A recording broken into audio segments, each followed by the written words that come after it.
Hey everyone! So before we start today's video, I want to give you all a quick update on my ABC deck. So in the previous video I made regarding ABCs, I featured a card called Summon Sorceress. As most of you probably know by now, Summon Sorceress is banned, so my ABC deck had to go through another period of complete overhaul. For the most part, it's fairly complete. I got my Platinum Gadget and a few other filler cards to fill in the need.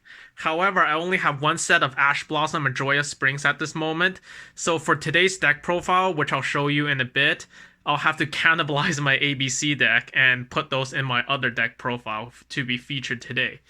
But in any case, I want to give you all a quick update regarding my plans. For the time being, I won't be using my ABC deck in any like tournament or competitive setting, but I will be waiting for the new Link Monster Union Carrier to come out before I officially start playing or feature in a deck profile my ABC deck again.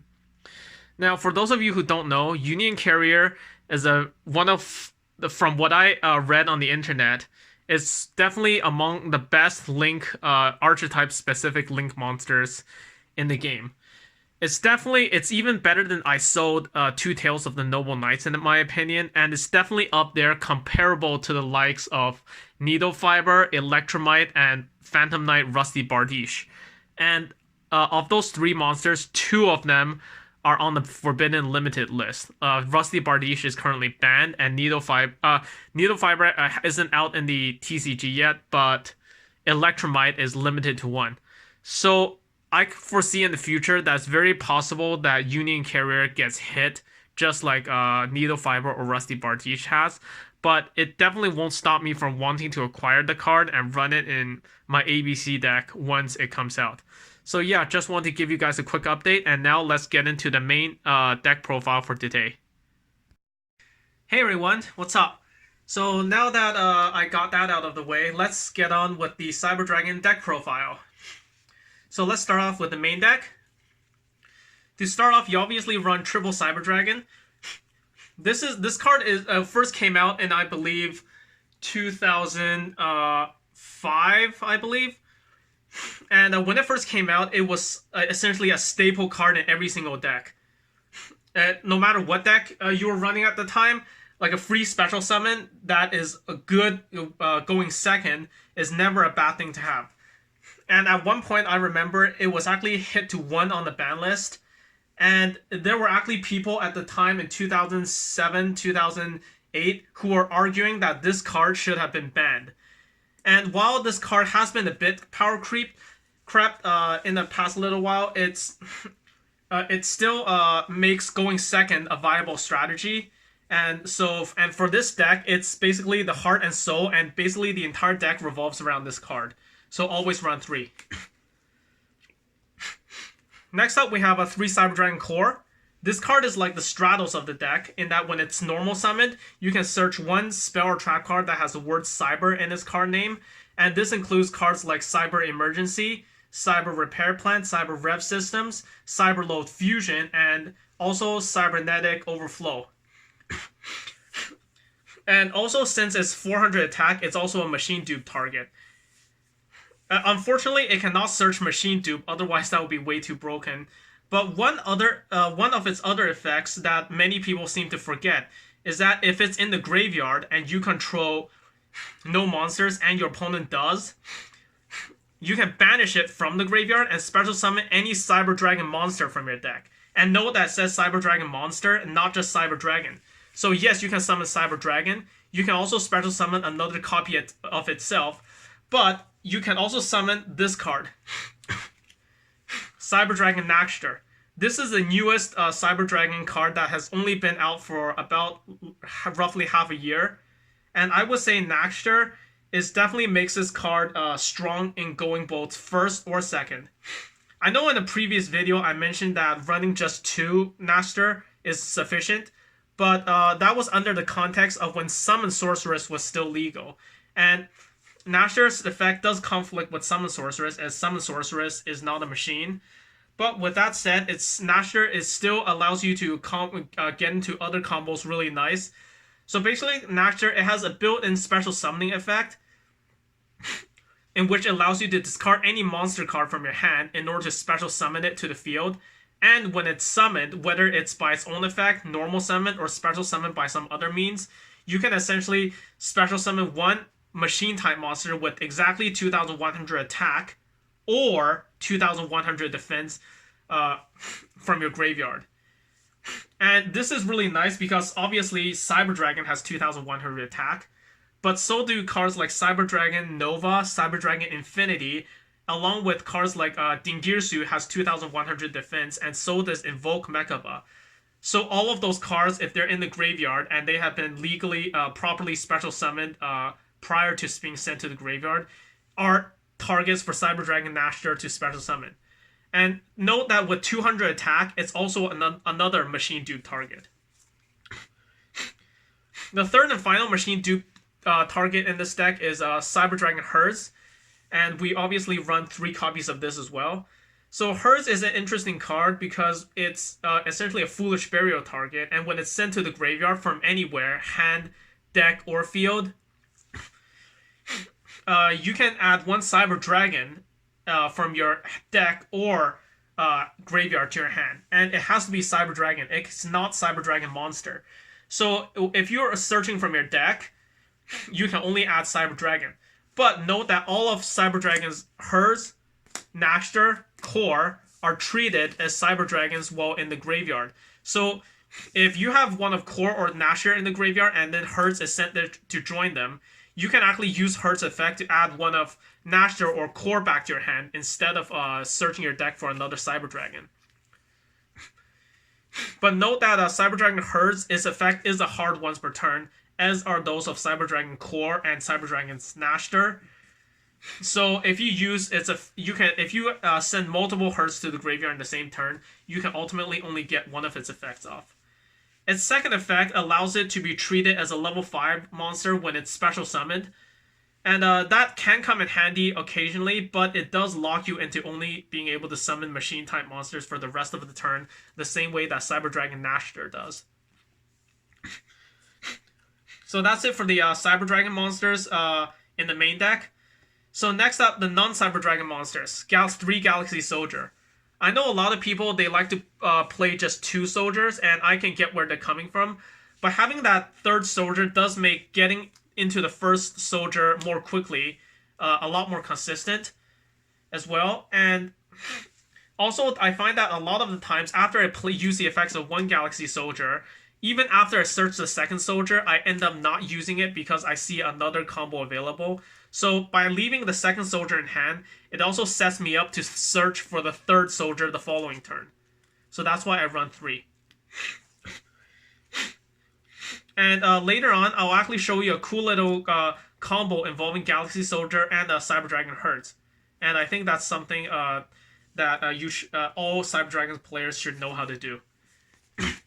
So next up, for the other monsters, I run 1 Jizukiru, the Star Destroying Kaiju.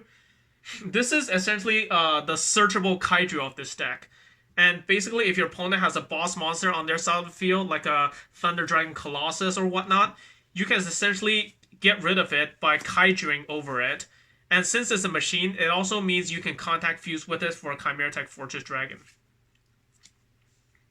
Next up, I run 1 Chaos Dragon Levianeer. This is actually a really interesting combo extender, and if at worst, it's a 3000 attack body as well. And this is one of those cards that at 3 is too many, at 0 is too few, so you're basically, it's your choice whether you run 1 copy or 2 copies. For me, I only have 1 copy right now, but even if I had more, I actually debate running more than 1 copy, because again, it's a dragon type, it's not a machine type, and it does conflict with Cyber Dragon Nasher and Cyber Dragon Herz to some extent. And this card does give you access to cards like Dingirsu, so I'd say running at least 1 copy is definitely a good choice. Next up, unfortunately, I had to cannibalize these out of my ABC deck, as I only have 1 set of Ash Blossoms right now. But this is essentially a hand trap that's never a bad card to have in your opening hand. and it essentially gives you the option to stop your opponent from searching or milling a card. So that's it for the monsters. Next, let's move on to the spell cards. Obviously, for spell cards, we run triple Cyber Emergency. This card is the Rhoda of the deck, although it is a hard once per turn, but it basically allows you to search for any one of a Cyber Dragon, Core, Herds, or Naxter. And its second effect is actually pretty interesting because it's if it gets negated, and this is only when its activation gets negated, you can essentially discard a card and add this card back to your hand. So let's say you play Cyber Emergency. Your opponent plays Solemn Judgment on it. You can essentially discard your Cyber Dragon Herds from your hand to the graveyard, add this card back to your hand, and then use Herds to search for a Cyber Dragon. And since this card, it says you can only activate one of these cards per turn and not use one of these cards per turn, that means if its activation is negated, you can just activate it again and get your search that you want. So yes, always run 3. Next up, we run 2 Cyber Repair Plant. I see some people cutting this down to 1. I see some people maxing it out at 3. And I see some people not running it at all. But I think Cyber Repair Plant you should still run because it's the secondary Rhoda of the deck. Comparing it to Emergency, there are some cards that Repair Plant can search for that Emergency cannot search for, like Galaxy Soldier, for instance. But the thing is with Repair Plant is that you must have a Cyber Dragon in your graveyard in order to legally activate it. So if I have to compare to Emergency, I would say Emergency is better in the early game, while Repair Plant is better in the mid to late game. And so I would still run at least 2 copies of Cyber Repair Plant. Next up, I run 1 Cyber Rev System. This card is like a searchable monster reborn for the deck, in that you can special summon 1 Cyber Dragon from your hand or graveyard, but in addition to that, it also protects your Cyber Dragon that you special summon from destruction by card effects. This is essentially like a Gladiator Beast comeback, essentially, and it's also searchable by Cyber Dragon Core. Next up, for the fusion summoning cards, I have 1 Rum Overload Fusion, really good in the late game for going to Rampage, and also 1 Cyberload Fusion. It's a quick play, and one thing I see a lot of people forgetting to use is that it can actually fuse monsters from either side of the field. And on top of being a quick play, this means that it's really good in a mirror match. Next up, arguably the most broken spell card in this deck, or the spell card that makes this deck broken, however you want to see it. 3 copies of Machine Duplication. So considering we have 9 targets in our main deck, this card plus any one of hers, Naxter, or a Core is essentially gives you 3 monsters on board. So essentially it's a free +1, so why not? Next up, for the staples, Raigeki for board clearing, Monster Reborn. I know we have Rev System, but Monster Reborn is always a good generic card to have. Twin Twisters for back row removal. Foolish Burial because, again, we have hers. That's a good target. 1-for-1 because, again, hers and Naxter are both 1-for-1 targets. And finally, Upstart Goblin because, again, running a 39-card deck is always better than running a 40-card deck. Now, for the trap cards, I run 1 Cybernetic Overflow because, again, it's essentially a searchable removal card. And 2 Infinite Impermanence, the hand traps. The Infinite Impermanence, I would max it out at 3, but the other 2 are still in my ABCs at this time, and I don't want to have to cannibalize my ABC deck any more than I already have. So I think 2 should be more than sufficient. So now let's get into the extra deck. Starting off with the Link monsters, obviously the Link monster for Cyber Dragon Seizure. This card gives Cyber Dragon a lot more power and control during the battle phase. And it's definitely something I would all Cyber Dragon players to run, but I wouldn't run it in multiples because 1 is really all you need. Worst comes worst, you can still recycle it with summon it back with cards like Rev Systems or Naxter, and recycle it with Cyber Dragon Herds. 1 Cleaver Genius. This card is kind of generic for machine type decks. So, and also I see a lot of people forgetting that it's automatic built-in protection from spell or trap cards. Also, its other effect allows you to negate one of your opponent's existing face-up cards as well. So that's really neat to have. Next up, I run one Link Rebo because again, like I have so many level 1s, 6 level 1s in this deck. So any of them can be a Link Rebo target. Although you have to remember with Naxter, if you use this effect, you cannot link it away for Link Rebo because Link Rebo is a Cyberse, it's not a machine. And finally, we have Salamangreat Almirage. The thing with Almirage is that you can literally just normal summon Cyber Dragon Core, link Search Repair Plant, link it away for link Core away for Almirage, and now your Repair Plant is automatically live. So yes, also its effect is really cool. It has a quick effect that you can tribute it, target any monster you control, and that monster cannot be killed by card effects. And it's also a quick effect, so if your opponent tries to Raigeki you or Dark Hole you, you can tribute it, target a Cyber Infinity or a Sieger you control, and give it automatic protection from destruction by card effects for the rest of the turn. Next up, for the Xyz monsters, obviously we run double Cyber Dragon Nova, double Cyber Dragon Infinity. These cards are self-explanatory, so I won't go too deep into them. But we also run one Dingirsu. And Dingirsu is really cool because it's 2100 defense, making it a Cyber Dragon Naxter target. So if this card's in the graveyard, and you normal summon Naxter, you can actually use it to special summon Dingirsu back. And Dingirsu has a cool, really nice utility effect in that it can protect your cards from destruction, whether by battle or card effect. And on top of that, it's also a non-targeting, non-destruction removal. So that's never a bad thing to have. Now for the fusions, we run 2 Mega Fleet and 1 Fortress. Again, these are essentially serve as the board breakers of the deck. So if your opponent has an extra deck, has an extra monster, a monster in the extra monster zone, you can get rid of it with a contact fuse with it with Mega Fleet. If your opponent is playing a machine type deck, you can give them a board wipe with a Fortress. Next up, 2 Rampage. This card is essentially, you can use it to go for OTKs or for popping your opponent's back row. So essentially, this deck is never really short of back row removal. And the other cool thing about Rampage Dragon is that its other effect allows it to attack multiple times. Can also be seen as a double Foolish Burial. And remember that if you Foolish Burial something like a Hers and a Naxter, you can actually use Hers' effect to add Naxter back to hand.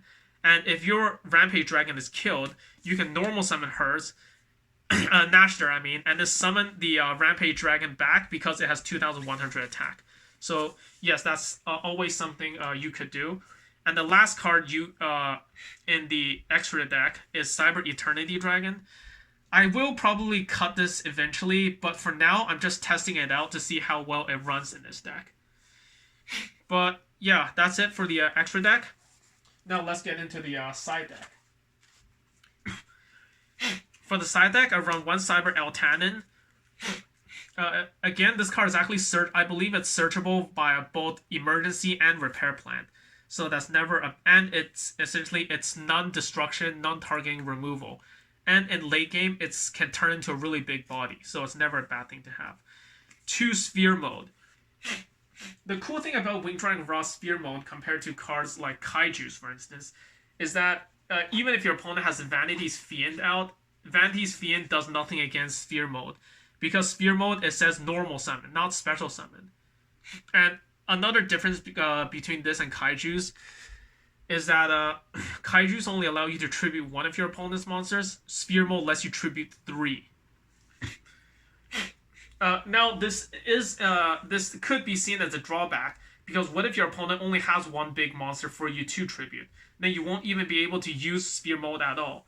But on the other hand, if your opponent has a whole field of powerful monsters, even if you Kaiju just 1 of them, it doesn't really matter. They still have all the other monsters staring you down. So in that regard, I say Sphere Mode would be better.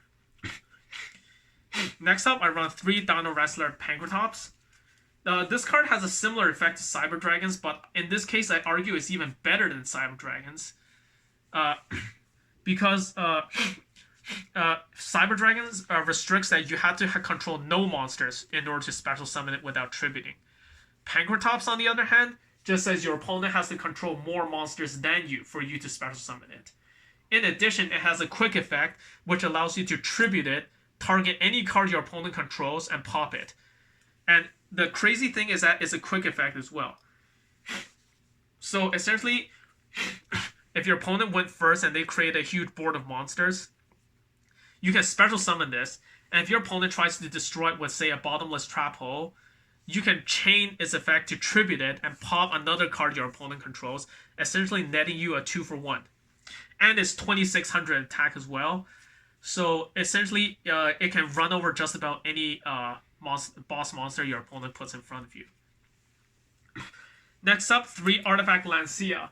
Lancia, it can be kind of seen as a hand trap that that prevents banishing. And considering how many decks right now in the competitive meta rely on banishing effects, Artifact Lancia, if you use it at the right time, can essentially lock them out for a whole turn. So yeah. Last 3 cards, 3 evenly matched. Oh my goodness, evenly matched. Where do I start? I honestly don't know what Konami was thinking when they first released this card in 2017. Essentially, this card is what makes going second like actually viable again. Because essentially, if you went second and your opponent created a huge board of monsters, you can just skip your battle phase and play evenly matched, and your opponent can easily go down from a full field of up to 10, 11 cards down to just 1 card. And essentially, just based on that, like when you choose for your opponent to go first, your opponent would actually be questioning if your main deck's evenly matched, and whether they should play it safe and not go all out, or whether or not they should actually go all out and risk getting evenly matched. So that's it for the deck.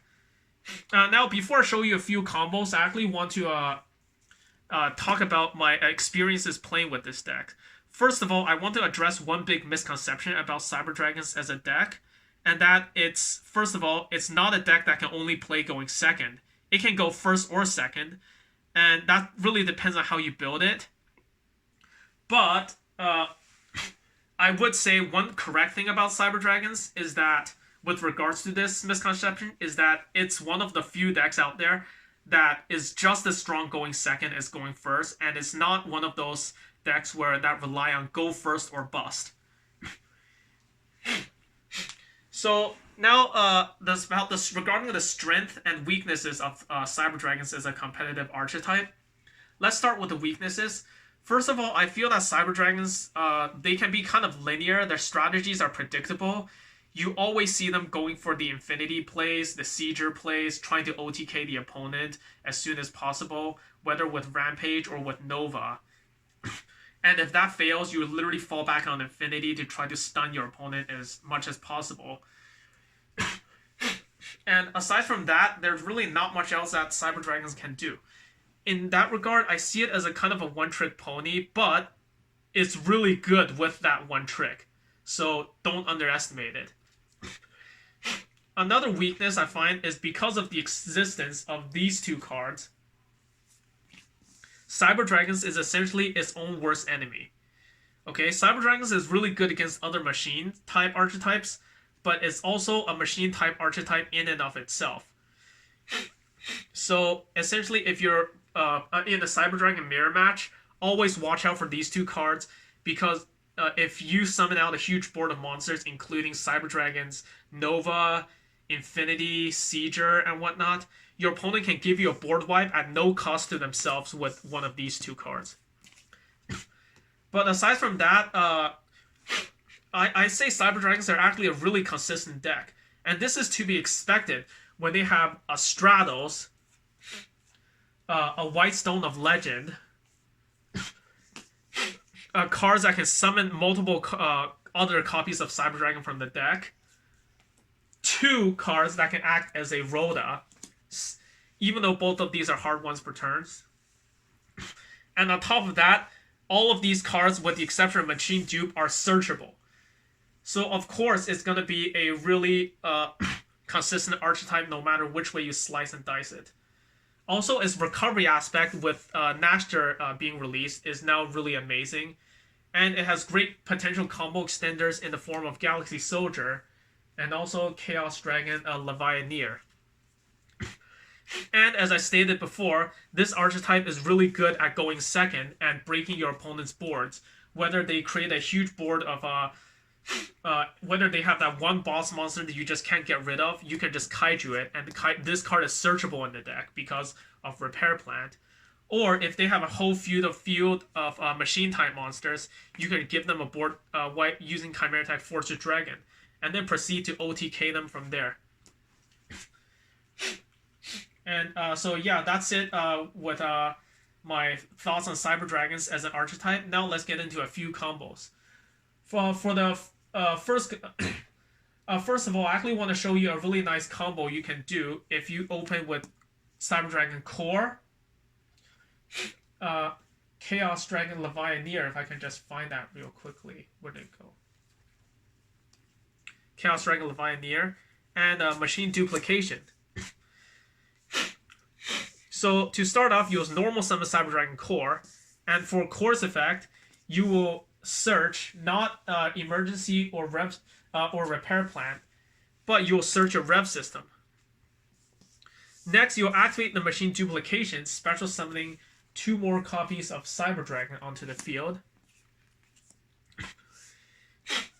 Next, you'll link the Cyber Dragon Core away, and do not go into a Seizure, okay? Instead, you'll go into the Cleaver Genius, and I'll explain why later. Next, you'll activate the Rev system to bring back the Cyber Dragon that you linked away, and at this point, you can overlay these two for your Cyber Dragon Nova. And before you go into Infinity or anything, you'll activate Nova's effect since you have Core in the graveyard, and Core is treated as Cyber Dragon, so we can legally activate Nova's effect. Detaching Cyber Dragon. Now, when you select which monster to special summon, you summon back the Cyber Dragon. Now, this move might seem kind of counterintuitive, but you'll actually contact fuse the Cyber Dragon with your own Nova in order to go for Chimera Tech Fortress Dragon. So, at this point, you have 4 light monsters in your graveyard. You're going to banish 3 of them, 2 Cyber Dragons and the Core, to summon Levianeer. And when Levianeer is special summoned by banishing 3 light monsters, you can special summon 1 monster in your graveyard back in defense position. Since you only have 1 legal target, you'll obviously summon back the Nova. And Levianeer and Fortress Dragon are both level 8, so you can overlay them and go into Orcus Dingirsu. And now Dingirsu's effect will activate, and you have essentially these 3 cards you can attach. And I would always try to attach the Core. So you will attach the Core to it, and before you end your turn, you will summon out your Cyber Infinity on top of Nova. So in this regard, your Cleaver Genius is unaffected by spell traps or link monster effects. Orcus Dingirsu, it can protect either one of these from destruction by battle or card effects, and your Infinity has 1 negate on it. And if Infinity survives until next turn, you can steal one of your opponent's monsters and attach it to this card as another Xyz material. So anyways, that's it. That's all I have for you today for Cyber Dragons. Please give this video a like and a thumbs up and let me know what you think of Cyber Dragons going forward. Thanks, take care, and bye.